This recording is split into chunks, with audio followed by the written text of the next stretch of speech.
So when you're going into an assessment situation with your child, you need to be happy, confident. Like, if you can be excited, like do that work on yourself first so that you don't pass on your hang-ups to your child. This should be a formative, it's going to be probably a formative memory, so you want it to be a good memory if at all possible. Welcome to All Aboard, where we help parents navigate the ADHD journey. Whether you're at the beginning of this journey asking what now, or you've trodden this path for a while and are wondering what's next, All Aboard ADHD is here for you. We will bring you key information from expert interviews alongside parents sharing their real-life lived experience to help you feel less alone. I'm Claire, and today we'll be talking to parent guest Kirsti Nicole Hadley.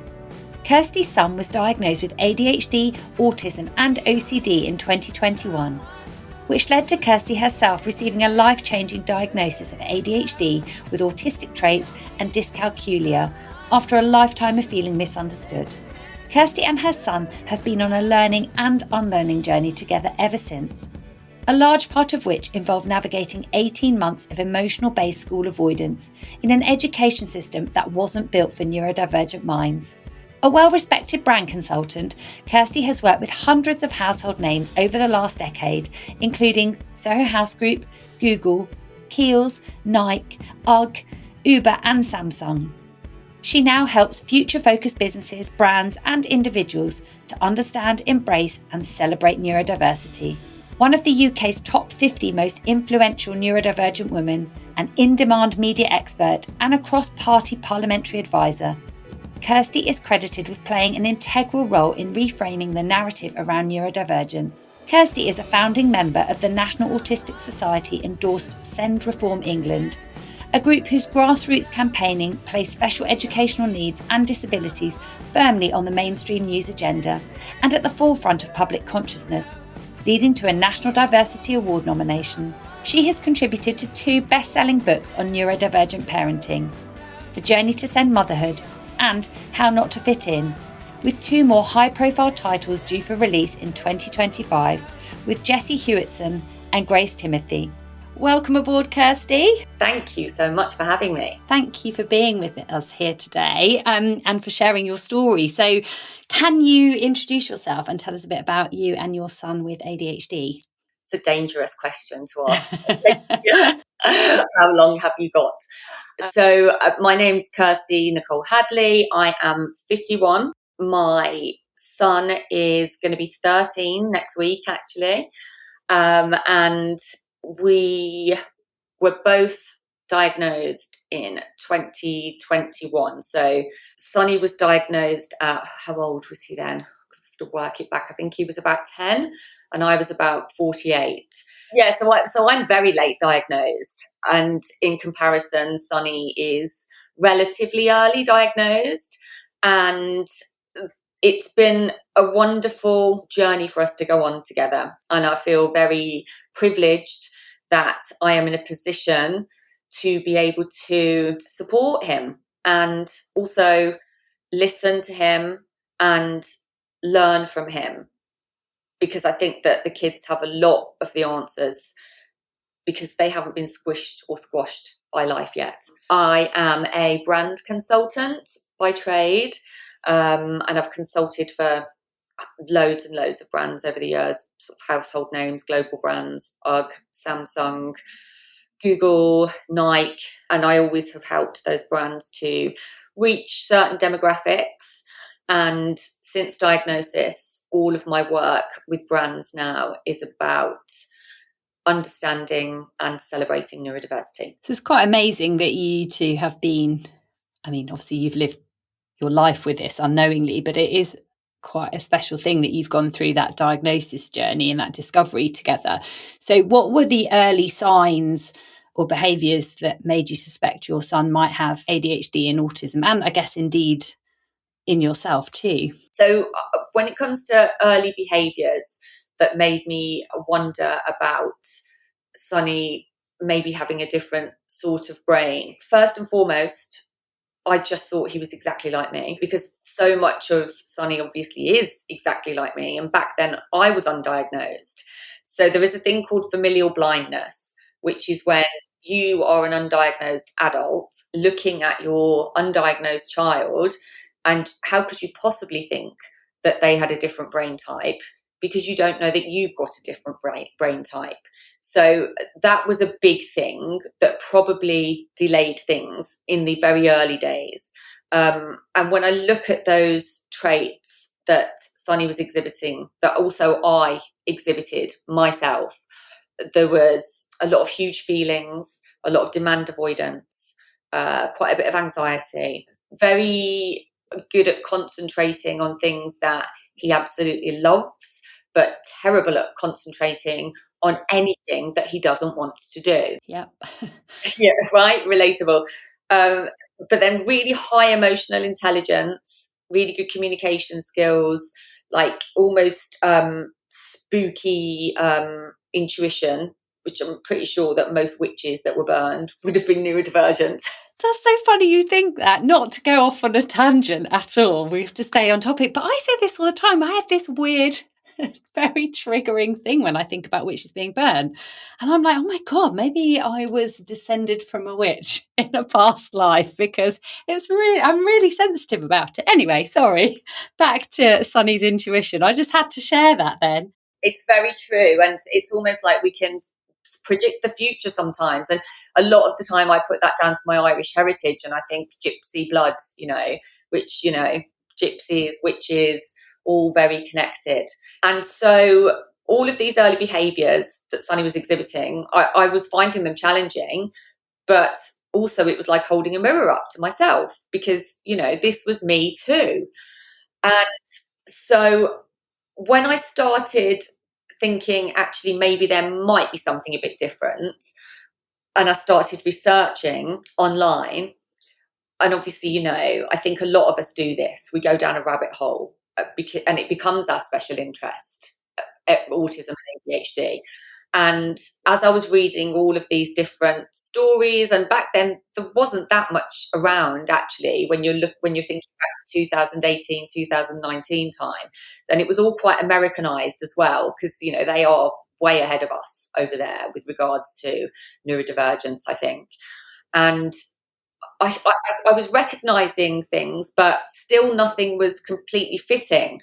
And I think that a lot of families listening to this that have a dual diagnosis themselves, or their children have a dual diagnosis of autistic ADHD, will understand the frustration of, we already didn't fit into the neurotypical box, but then we didn't neatly fit into the autistic box or the ADHD box either.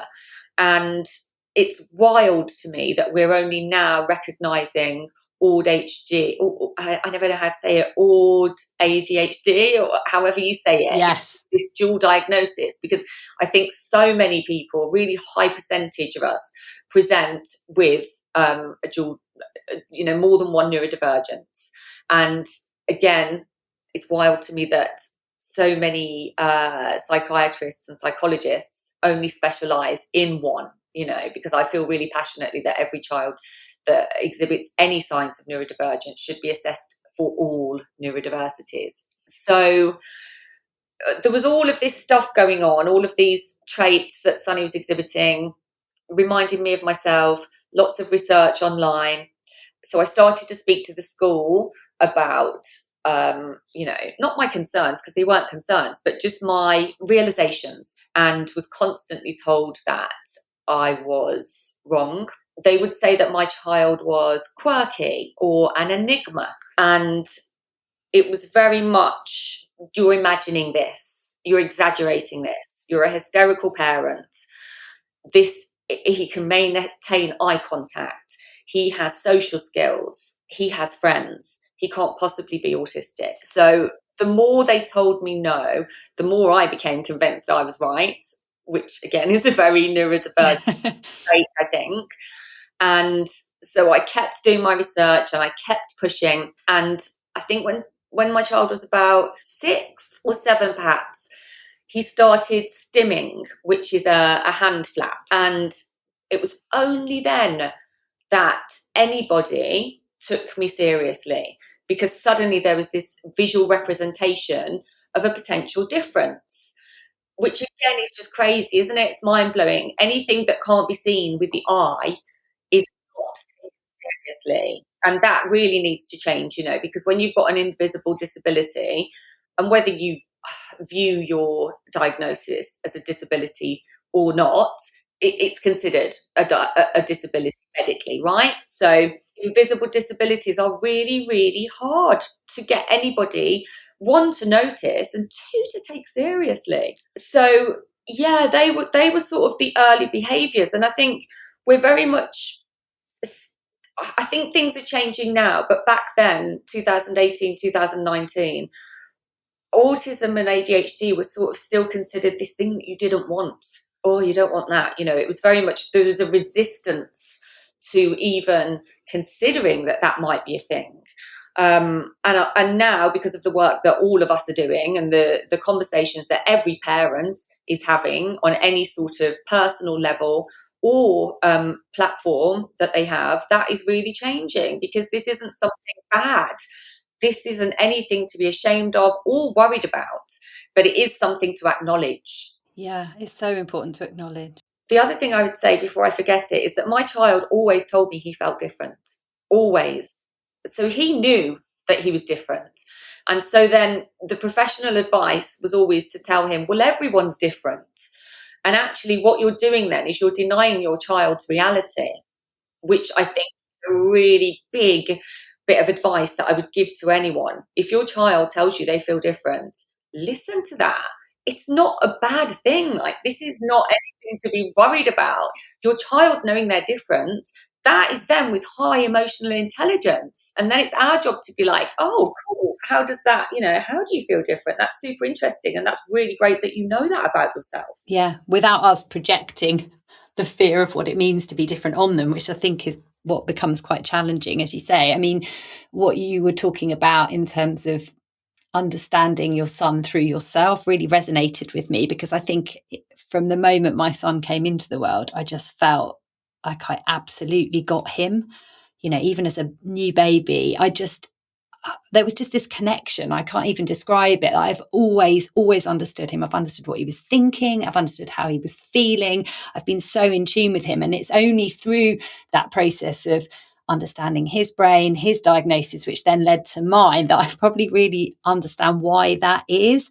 But as you say, it's so necessary to think of these things more as dimensions and recognise the crossover than trying to kind of silo everything into individual boxes and then approach it in that way, because it's so common, isn't it, significantly with ADHD, that it's more common than not that there is a coexisting condition of some sort alongside it. So the fact that our children recognise this in themselves is something that we should get curious about. As you said, ask those questions and really push. If you know your child better than anyone. I was having a conversation with somebody yesterday about their 5-year-old son, and just not starting to wonder, but I think really starting to vocalize those thoughts is probably the best way to put it. And I was saying to her, like, you know your child better than anybody. If you think this stuff is there or you believe this stuff is there, you don't need to wait to either learn more or start recording the examples that you see as evidence, or even trying to get some support and help for him as you need it. It's, him, you can see it. So you've got to really push, which is obviously what you did, which led to his diagnosis and your diagnosis. So how did you feel when, because it was just, your son was diagnosed first, is that right? Same as me. And then you came after that. Yeah. So it was a real painful journey, actually. I mean, I know that's not uncommon. I think it's the norm for it to be a painful journey.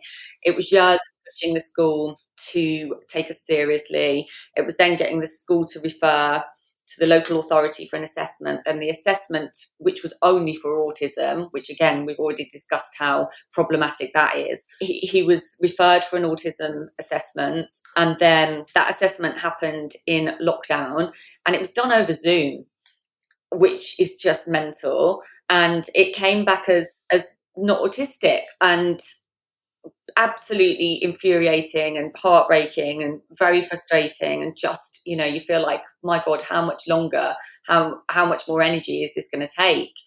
And so I pushed and said that, I absolutely did not agree with that, and that I wanted to contest that diagnosis. And so they went to observe my child in school, and then they did he can maintain eye contact, he has social skills, and he has a good group of friends. He cannot be autistic. And, it's like eye roll. We already know that is not correct, especially with dual presentation. So I complained to the local authority, so much so that they agreed to overturn the diagnosis and agreed to re-diagnose or reassess. By that point, I wasn't very comfortable with that scenario, because I felt like we were coming at this from a point of view of, we're having to prove you wrong, as opposed to, you're looking at my child with fresh eyes. So I asked if they would accept a private diagnosis, because we had Bupa. And on that, I'd already asked if they would accept a private diagnosis 2 years previous, and they'd said absolutely not, which again is just such a mind-blowing decision, because for me, I was like, let us do that, and then you're freeing up a space for someone else that needs it within the local authority. But anyway, they wouldn't. But when push came to shove, they agreed to. So again, time wasted. And so we went private, and the psychologist that we saw was just brilliant. He just got it immediately. And so before we went for that private assessment, there was this real moment that I remember very clearly. He was in the bath, and kids, they talk when they're in the bath, or they talk when they're in bed. And we were just chatting away, and he just looked at me, and out of nowhere, he just said, "Mum, I've seen so many doctors now. Why am I not fixed yet?" And I was just like, any parent knows that's a dagger to your heart. So I sort of really apologised to him first and foremost. And then I just had to think on my feet, and I just thought, I'm just going to do what I think is best right now. So I said, "Listen, there's nothing wrong with you. You do not need to be fixed. You're not broken. All it is that everybody has a different type of brain. Not everybody, but there are two main types of brain. There's neurodivergent, or there's neurotypical. And everyone should know which one they have, so that they can live, learn, and work in a way that keeps them happy and healthy." And he just looked at me and he went, "Oh, cool." and it's like, we don't need to dumb it down for the kids. They know the truth. There's nothing wrong with the truth. Again, it's nothing to be scared of. They get it. It's quite simple to them. It's so simple. Yeah, it's fact. And so that was a real turning point for me in my parenting journey, because it was in that moment I decided that I was just going to do what I felt was best. Trust my gut, not listen to any professional advice anymore. I know best. I know my child. So I did lots and lots of positive reinforcement, lots of learning around neurodiversity, around all neurodiversities. And by the time we went in for my child's assessment, we were in a really good place. So we were just excited, I think. We were excited to go in for that assessment. And I think that's important as well, actually, just whilst I'm realising this as I'm sort of talking it through, that as a parent, the way that we frame all of these experiences. So when you're going into an assessment situation with your child, you need to be happy, confident. If you can be excited, be excited. Do that work on yourself first, so that you don't pass on your hang-ups to your child. This should be a formative, it's going to be probably a formative memory. So you want it to be a good memory, if at all possible. And so we did the assessment. And then at the end of the assessment, it was a whole day. At the end of the assessment, we sat in the psychologist's office and talked it all through. And he said he was going to send out the complete report in about a week. And I said, yeah, but can you just give us an idea of... Heads up. Yeah, heads up, please. Been a few years now, so it'd be great to get some clarity. And he said, yeah, I think that what we're probably going to be looking at is a combined diagnosis of autistic as primary with ADHD and OCD. And I was like, great. So me and my child looked at each other and we high-fived. And I burst into tears because I was just so happy, relieved, validated, liberated, all of that stuff, all of those good feelings. It was really emotional. And yeah, that was a really great moment that we got to have that, high-fiving. And then my child looked at the psychologist and went, so does that mean I'm neurodivergent or not? Oh, amazing. The psychologist was like, yes, mate, you are. And so really what happened after that was really beautiful, because every time we'd meet anybody new, the first thing that my child would say would be like, oh, hi, I'm neurodivergent. What are you? Oh. And the first birthday party after that diagnosis had about 8-10-year-olds downstairs in my basement, all in their pajamas. And I was eavesdropping on them, and they were all just talking about, well, what have you got? And what therapist are you seeing? And it was like such a lovely, open, honest conversation, non-judgmental. And that is just so good. That's what we want, isn't it? It's completely what we want. And I think that's such a lovely story, because you're right about having to try and approach this as much as possible. And maybe that wasn't the case in the beginning for some people listening, but it is possible to reframe it and to take that positive approach and really reinforce it and their understanding and build their self-esteem around it. And that's definitely something I've tried to do with my son, to see that's not to say this doesn't come with very real challenges. We all know how difficult it can be, but to really celebrate it, that you are perfect the way you are. There is nothing wrong with you. This is just a way of understanding what these challenges are, but it makes you the incredible child that you are too. I'm really with you on that. I want this to be a very positive, celebrated journey. And then we can use that, as you do, and as this podcast tries to do, to change that conversation and help other people feel the same way too. That's such a lovely, lovely story. Thank you for sharing it. Such a pleasure. And I think that, for any parents that, because this is a journey where we have often been made to feel like shit. We often feel like a terrible parent. We often feel like we're failing. Systems are failing us, but there's a lot of weight on our shoulders. It's a different parenting path, and there's no one, but there hasn't historically been anyone to teach us how to do this. So this is why it's so wonderful. We're all having conversations now, and we can share our intel. But I think that if you're listening to this and you're looking back and thinking, oh my God, I've ruined my child's life because I didn't have this ability to frame this experience positively, we're all doing the best we can with the tools we have at any point in time. And I think one of the things that I do a lot with my child is that I will apologize if I feel like I've made a mistake, or if I've let them down at some point in the past, or if I was just wrong because I wasn't armed with the correct information. So I think that anything that you're feeling that you could have done better or differently, don't beat yourself up about it. It's never too late to redress it and to change it. It's never too late. You can say, listen, that was a bit, oof, how do you feel about that? Because I think now I could have done a bit better because now I know this bit.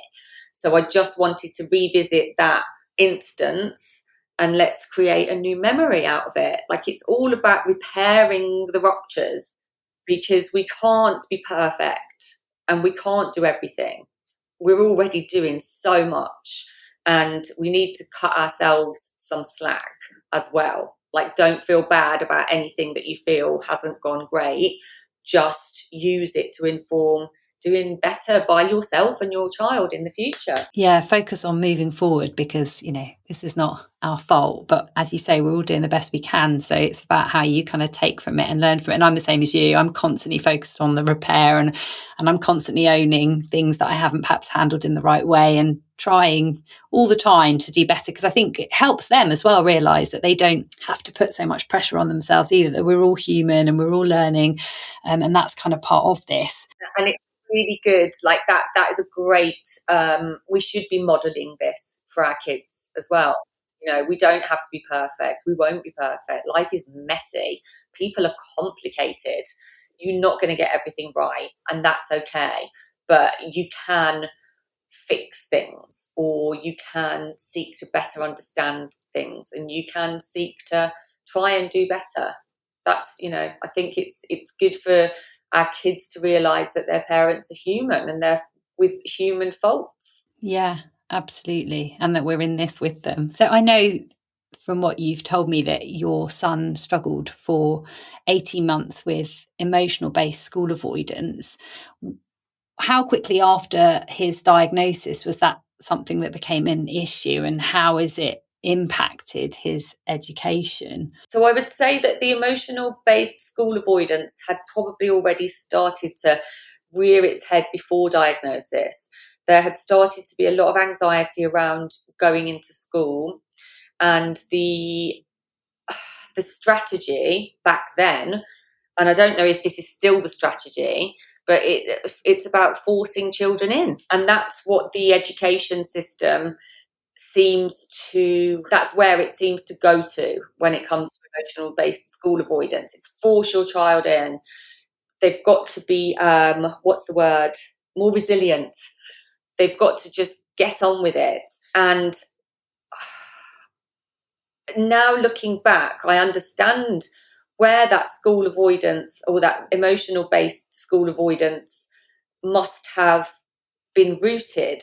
Because if you are a child with a different brain type that's been unidentified, and you are in a classroom situation with a teacher that doesn't understand your brain, with children that potentially don't understand your brain, and you're having to be uncomfortable for the whole day, you're not learning properly, your nervous system is compromised, you are going to be tired, exhausted, frustrated, maybe even depressed, of course anxious. So then you're not going to want to go to school. Now looking back, that just makes perfect sense. But at the time, there was no one saying to me, we need to understand why this child doesn't want to come to school. And that is just, again, crazy. Don't force the child in. Ask why the child is finding it so hard to go to school. And there was one particular day when we were having, it was really stressful actually. And again, I was following this stupid advice, force your child into school. So we're doing all of the things that you would do in that situation, distractions, rewards, all of those, like pulling rabbits out of hats. But when we got to the school day, my child was so distressed that he was having a full-blown panic attack. And I had asked for someone that was trained in anxiety to come and meet us at the gate. And there was just no one. And we started to feel like we were being a burden as well. This was like a, oh God, again sort of scenario. And this is a good school as well. And I just looked at my child and I was just like, what are you doing, Kirsty? Not him. What am I doing? What is this about? What is the point of this? Look at what's going on. And this is the most important thing. So I just looked at him and I said, you know what? Forget it. We're going to go home. And he looked at me and he just went, oh, thank you for listening, Mum. Oh my God. And again, that was one of those dagger in the heart moments. Like, why is my child so grateful? This shouldn't be something that he feels grateful for, that I'm listening to him. This should just be a given that his feelings are being taken seriously, and that he's not being forced into an even more traumatizing environment. And yet here he is, so grateful. And that was another one of those real moments of realization that we had to do something differently here. So after diagnosis, things started to get better because there were different strategies put in place this was junior school at this point. But, it certainly still wasn't easy, but my child was still able to go to school most days. It was only a few days that he'd miss. But then fast forward to the transition from junior school to senior school. Nobody, and I mean nobody, prepares you for how traumatizing that transition is for neurodivergent children. It's massive. It's huge, yeah. It's huge, yeah. And even without being prepared for it, I sort of, again, that witchy intuition, I sort of just knew that this could be traumatic, or harder at least, more challenging. So I went to the school and I asked for them to please implement a 3-day week to begin with, because I said, I don't think my son's going to be able to cope with a 5-day week straight off the bat. So can we please just agree a part-time timetable, and let's see how he gets on with that. Like, I want him to feel successful, and then build up to a 5-day week. So they just said, no, we can't do that. We can't allow children to just start part-time. They've got to do a 5-day week first and fail at that first, and then we'll look at a 3-day week. And I think we very much still have that in the education system. It's a fail first mentality. And that, again, is just ridiculous, isn't it? Because you're traumatizing the kids, making them feel less than, like, oh my God, why can't I even just go to school like my friends? And so forcing my child, again, against my better judgment, to go in 5 days a week, I think he lasted maybe 3 weeks before he was just done. Like, and when I mean done, I mean burnt out, completely burnt out. And it's really hard to come back from that. And I'm really angry still about the fact that I wasn't listened to, because I mean, we don't know if it would have been different, do we? You know, hindsight is a wonderful thing, but I have a feeling that had I been listened to, had my concerns been taken seriously, and my child had been allowed to start on a 3-day week, we may never have been tipped into burnout in the first place. Yeah, you knew this was likely to happen. I think that's the point, isn't it? You knew it and you wanted to set him up for success. Yes, and we're not listened to. And this is another major issue in the education system. There's a big disconnect between the schools and the families. The bond of trust is broken. We're not listened to at all. And we're not trying to, we don't want to be arguing with teachers. We don't want to be doing that. But I don't know what choice we have when we're not listened to in the beginning. Because if we're listened to in the beginning, then we can work together as a partnership. But once we're not listened to, and in fact we're ignored and made to feel like we're imagining things, it's a slippery slope. And then, you know, that's where we ended up with a 1.5 years of pretty much no school at all, few days here and there. And that's a really hard situation for the whole family, right? Because I couldn't work during that time. You know, my mental health dipped hugely. My financial health dissipated.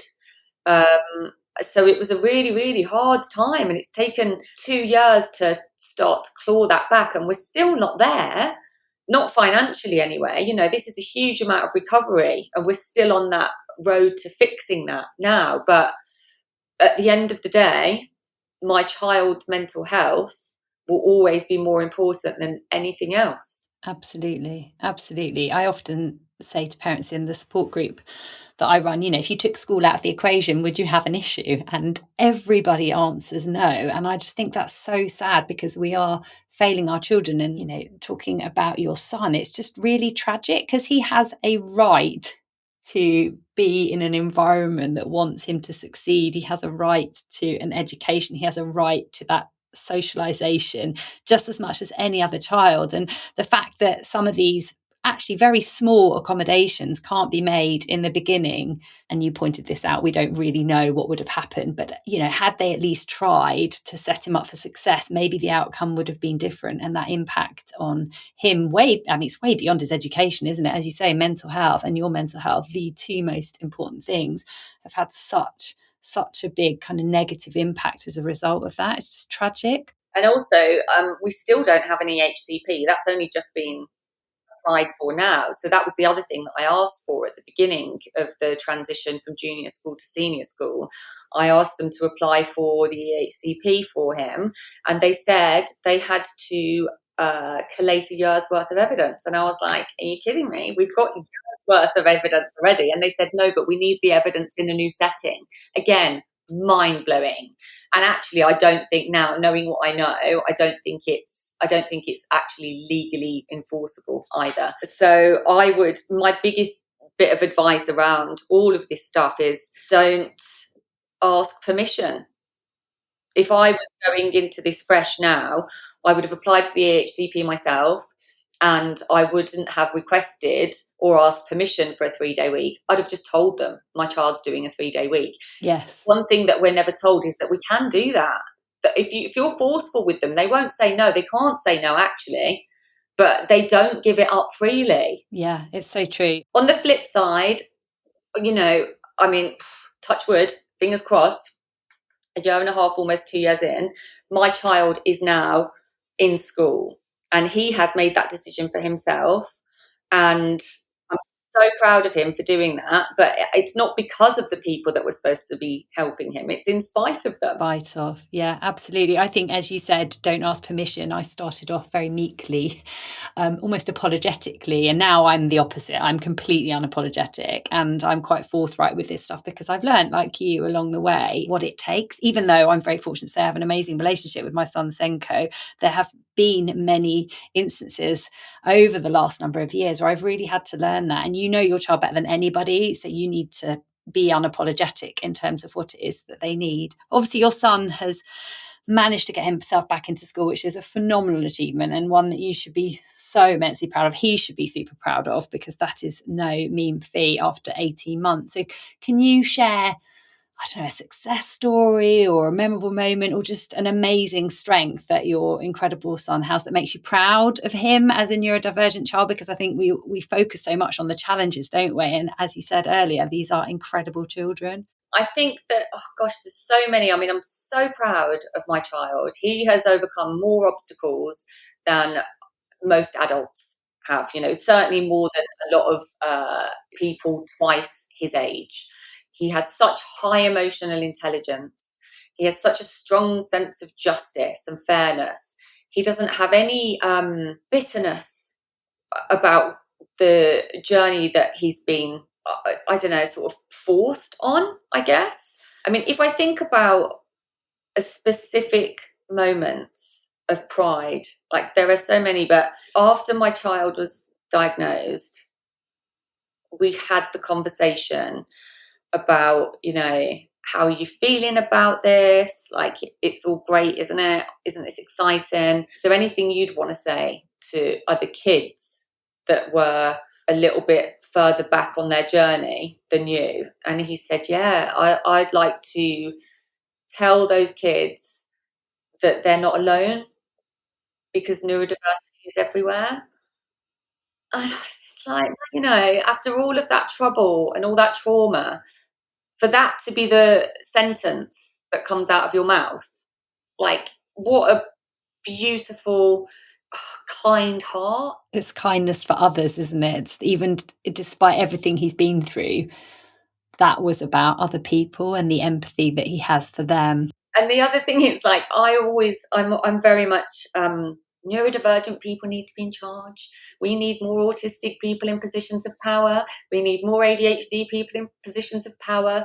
We need exclusive places and platforms just for us. And he's like, Mum, that's not fair. He says to me, if we exclude the neurotypicals, then that makes us just as bad as them. Yeah, and he's so right, isn't he? It's about us kind of learning how to adapt. And as you said that right at the beginning, didn't you? A lot of these changes, it's not just for us, it's for everybody. It has a really positive impact on everybody. So he's right. Yeah, like, research has proven that when we live, learn and work in a completely neurotypical, able-bodied way, anybody that it doesn't fit in those neat boxes is actually traumatized, not just disadvantaged, traumatized. But then when we flip it and we live, learn and work in a more neurodivergent, inclusive way, fully inclusive, everybody thrives. There's like literally no negative to what we're working towards here. A different world, a better world, not just for us, for everybody. And to be aware of that at the age of 12 is like, wow. Yes.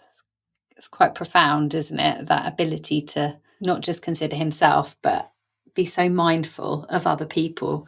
Like you said, maybe children do have this amazing intuition and actually just this instinct. I don't know if that's the right word with this stuff. We overcomplicate things as adults, but it doesn't need to be so complicated. And for him to know, actually, I want to tell other people that they're not alone.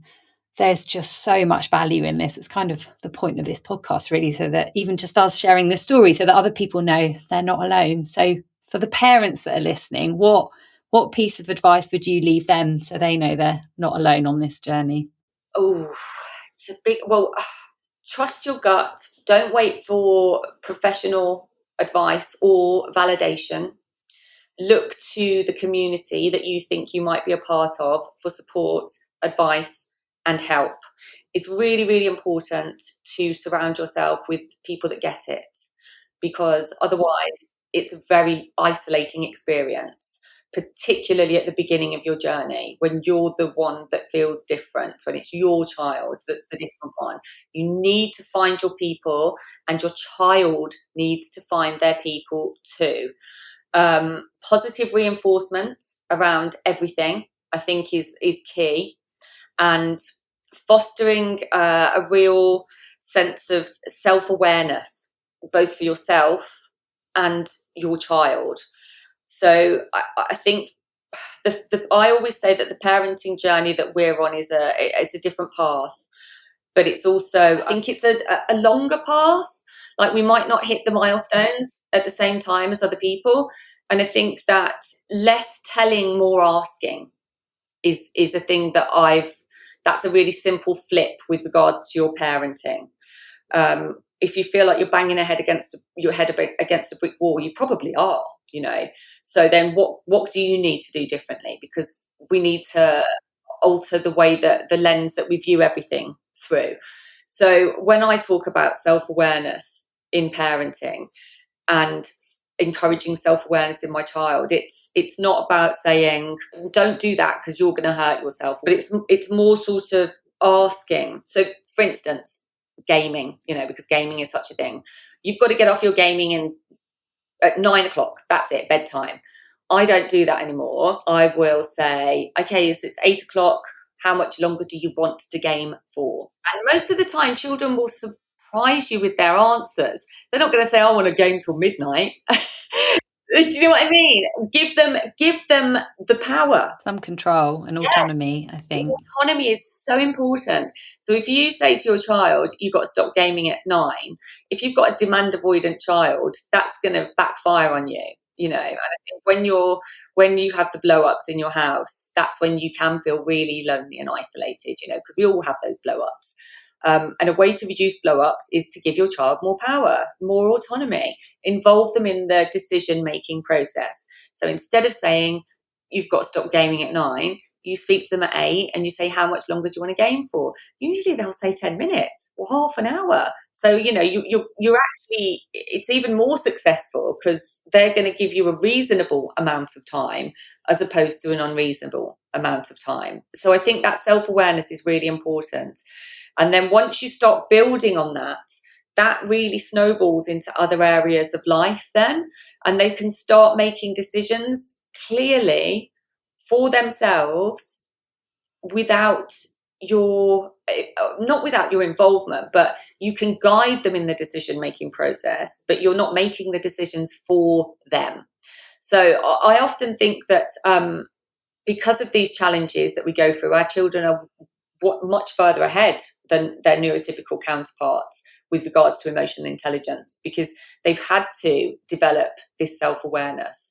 And it's a really grown-up trait to have, that is. And I think that, again, identifying which traits you think are the neurodivergent traits is really helpful. If you can identify them and with your child so that they can begin to understand them as well, that's just a part of who they are. It's not everything, it's just a part of who they are. And if you can name those traits as well, that's very, very useful. Like, we always were getting so stressed every time we left the house, forgetting things, anxiety around where we were going, what to expect, etc., etc. And it took years for us to come to this realization. And my child one day just said, Mum, can you not say to me, we're going to be late, because that makes me time stressed? And that, again, was one of those mad moments of like, oh my God, of course, that makes perfect sense. That's how I've been all my life. I'm stressing myself out. I'm stressing you out. What's the worst that's going to happen? That's me. 10 minutes late, right? So now I know time stress is a thing. So I'm not saying it's okay to be late all the time at all. But, if you are sometimes, what's the worst that's going to happen? Like, you can communicate that you're going to be late. and then that's okay. And also you can start putting strategies in place to potentially manage that a bit better. Like mornings now, we get up really early, which I never thought we'd do, but it's better for us to be up earlier, and then we've got that headspace to be, okay, I'm just going to have snooze for 10 minutes, snooze for another 10 minutes, and then we've built in the time to avoid the stress of that. And I think that is a big thing, working out which of your traits that you just need to accept, because you're never going to change them, and that's okay.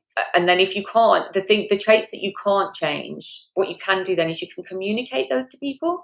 So you can say, I get like this because of, so you're going to have to excuse me or be aware of that, or, this is just something that is going to happen for me and there's nothing I can do about it. And then there's the other traits that you can strategize and put plans around, and you can not change them, because we don't want to change ourselves, but you can manage them. Yeah, you learn to adapt. They give you the skills, don't they, to be able to navigate certain situations or challenges and move forward. All of these things are ways to make yourself and your child feel less lonely and less isolated. I think a lot of, I think a lot about what loneliness is, because I still have it a lot. I do go to that place. It's a trigger for me. I feel alone. Why is nobody listening to me? Why have I not been included? Why am I being excluded? So it is a real, that's a childhood wound for me, feeling alone. So I do a lot of thinking now about, what does that mean, feeling alone? Because again, you can explain to other people that it's a trigger and that something that they've done has made you feel that way. But is it their fault? They can also put strategies and maybe, be more mindful of your triggers in the future. But ultimately, we have to look to ourselves to understand, what does loneliness mean for us?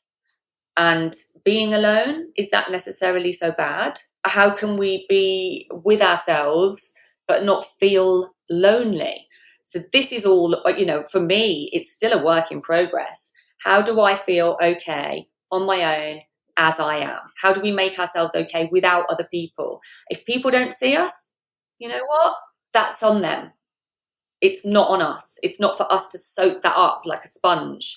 And I think that is a challenge for neurodivergent brains, because we do soak feelings and vibes up like sponges, don't we? So we have to get better at just being okay on our own. And I think that comes from a lot of, again, self-awareness, self-reflection, building calm moments into our day, if we are privileged enough to be able to do that, and getting mentally and physically strong. I think it's so important for neurodivergent parents and for our kids as well, but for the parents, for us, my God, we need to dig deep sometimes, oftentimes. So for us to spend time, invest time on ensuring that our mental and physical strength is at the heart of everything we do, that's really important. And again, it's something that I am still learning to do. But it's the put your own oxygen mask on first again, isn't it? We have to make sure that we're okay. And so I've started now doing regular exercise. I've got weights that I just do in the morning, and so that's doing two things at the same time for me. That is the physical fitness and the mental fitness, because it's time for yourself, even if you can only do 10 minutes, 20 minutes, whatever it is. Doing that is an investment. And I wish someone had told me that ages ago. In fact, somebody probably did, and I ignored them. If you're demandable and listening to this, don't do weights, don't do exercise. It's like you've got to, it's important for us to take care of ourselves as much as we take care of our children. Thank you, Kirsty. That's such a beautiful, beautiful insight. I don't want to use a bit of advice, as you say, in case you're demand avoidant listening, but it is a really beautiful insight to share. And we talked about not seeking permission, and actually sometimes the hardest thing is giving permission to ourselves as parents. But you're right, we absolutely do need to look after ourselves. We need that community, but we have to find it within ourselves too. And it takes time. That in itself is a whole journey on its own. But hopefully, I know you sharing so honestly about your amazing son and your own personal journey today will have helped others feel less alone on this too. So thank you for sharing your story, and thank you for your time. Thank you so much for asking me. If you'd like to learn more about Kirsti's work or read one of her books, then please do check out our show notes below for more information.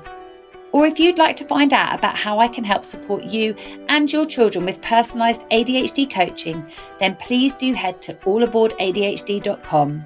You can also find me on Instagram at allaboardadhd. Most importantly, if you enjoyed this episode and found it helpful, please can you follow and review All Aboard to help other parents find this podcast and welcome them aboard our journey too. Thank you for listening to All Aboard.